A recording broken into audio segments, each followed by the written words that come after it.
Cinema ಒಂದು ದೊಡ್ಡ ಜವಾಬ್ದಾರಿ, ಒಂದು ಮೈಲಿಗಲ್ಲು. ನಿಮ್ಮ ಅಭಿಮಾನಿಗಳಿಗೂ ಮತ್ತು ಒಂದು ಕನ್ನಡ ಚಿತ್ರರಂಗೂ ಕೂಡ ಒಂದು ದೊಡ್ಡ ಸಿನಿಮಾ ಆಗಬೇಕಂತ ಎಲ್ಲ ನಿರೀಕ್ಷೆ ಇರುತ್ತೆ. ನಿಮ್ಮ ಈ ಒಂದು ಪ್ರಿಪ್ರೇಷನ್ ಮತ್ತು ನಿಮ್ಮ ಈ ಸಿನಿಮಾದ ಬಗ್ಗೆ ನಿಮ್ಮ ಕಾಳಜಿ ಹೇಗಿರುತ್ತೆ? ಮಂಜು ಸರ್, ಥ್ಯಾಂಕ್ ಯು. ನಾನು ಖಂಡಿತ ಸಿನಿಮಾ ಬಗ್ಗೆ ಮಾತಾಡಿದಾಗ ಭಾಳ ನಾವು ಕೂತ್ಕೊಂಡು ಅದೇ ಹಿಂಗೆ ಹೇಳಿದ್ರಲ್ಲ, ಒಂದಿಷ್ಟು ನಾನು ಬರೀ ಒಬ್ಬ ಆ್ಯಕ್ಟರ್ ಆಗಿ ಈಗ ಮಾದೇವ ಆಗಲಿ ಅಥವಾ ನೆಲ್ಸನ್ ಆಗಲಿ ಅಥವಾ ಲಂಕಾಸುರ ಆಗಲಿ ಒಬ್ಬ ಜಸ್ಟ್ ಆ್ಯಕ್ಟರ್ ಥರ ಹೋಗಲ್ಲ. ಆ್ಯಕ್ಟಿಂಗ್ ಏನೇ ಇದ್ರೂ ತೆರೆ ಮುಂದೆ ಒಂದಿಷ್ಟೆಲ್ಲ ಆದಮೇಲೆ ಒಂದಿಷ್ಟು ಟೆಕ್ನಿಕಲಿ ನಾವೆಲ್ಲ ಕೂತ್ಕೊಂಡು ಡಿಸ್ಕಸ್ ಮಾಡಿ, ಯಾಕಂದರೆ ಇವತ್ತಿನ ಒಂದು ಸಿನಿಮಾ ಅಷ್ಟು ಈಸಿಯಾಗಿ ನಾವು ಬರೀ ಆ್ಯಕ್ಟಿಂಗ್ ಮಾಡಿಬಿಟ್ಟು ಬಂದ್ಬಿಡುವ ನಾವು ಅಥವಾ ಕ್ಯಾರಮನಲ್ಲಿ ಹೋಗಿ ಕೂತ್ಕೊಂಡ್ಬಿಡೋಣ ಅನ್ನೋದಲ್ಲ. ಬಿಕಾಸ್ ಕಾಂಪಿಟೇಷನ್ ತುಂಬ ಇದೆ.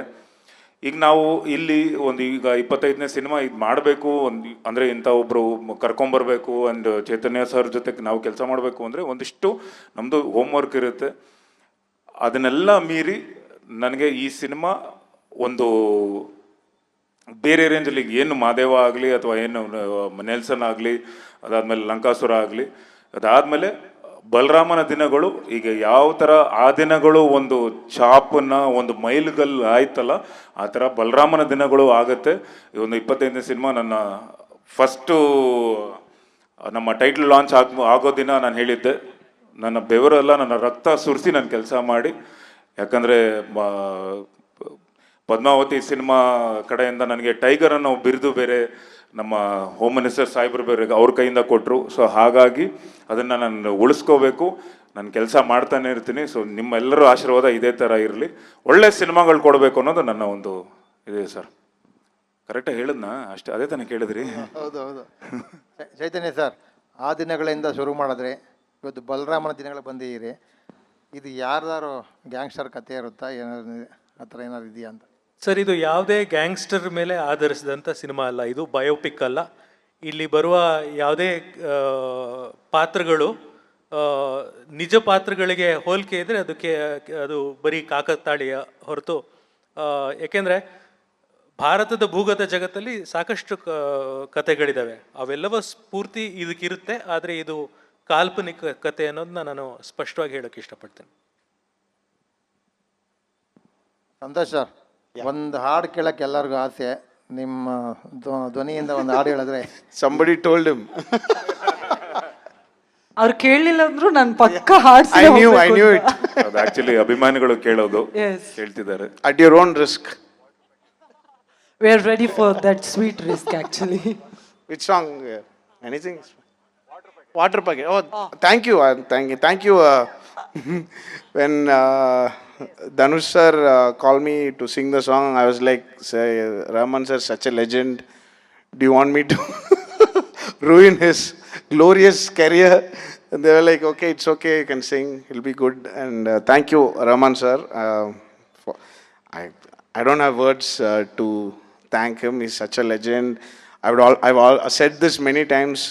Raja sir is my father in music and Raman sir is my mother.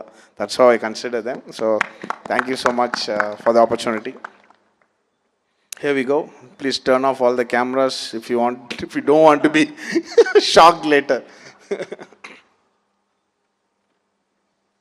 நீ இருக்கிறியே ஓல கொட்டையா, சும்மா நடக்கிறியே தவள கொட்டாயா.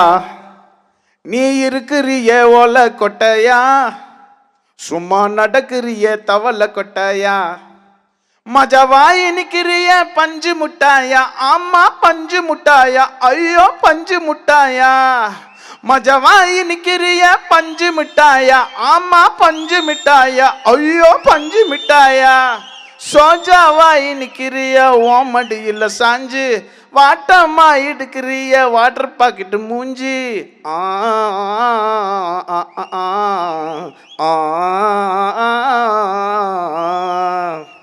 Thank you.